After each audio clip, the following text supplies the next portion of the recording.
Pronto?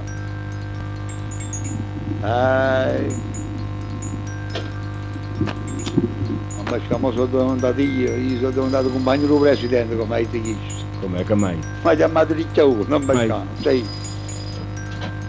Pronto? Non ci ho capito. Non ci ha capito.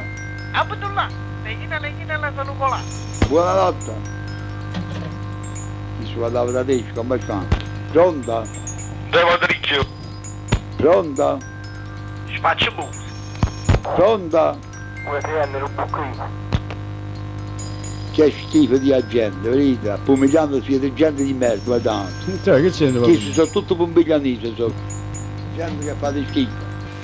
Pronto? Senti, guardate, non mi piace parlare con voi. Mi dispiace, non mi piace parlare con voi. Guardate, mo passo diretto, venite? Faccio vedere che fate una figura di merda. Pronto? Una ciao. Avete visto?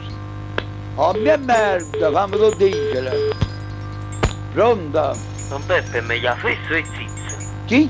È meglio fesso e zizzo. Guardate, no, visto che ho messo, va bene a domanda a me, perché se non sa, Non lo so, la domanda da voi avete è una vergogna. voi guardate. avete esperienza. È una vabbè. vergogna, ma già. Non so se avete esperienza anche su queste cose, dopo. Pronto? Ciao Peppe, il signore Pasquale Enrico. Ma stiamo disponibili, No, zio Peppe, no. Ma stiamo disponibili. No, zio Peppe, no. Aspetta un po' così a Don Pasquale e poi mi fai sapere come stai. Zio Peppe, no. Salvolate, zio Ma Peppe. la persona del cardinale, compari. Pronto? Pronto? Compari? Non Peppe. Allora che vai trovando? Niente, non Peppe. Ma sto bucchino!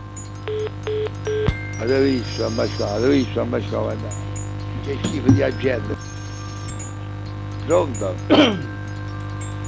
Lo so, guarda, i ciaciuti sono che meglio che ci stanno.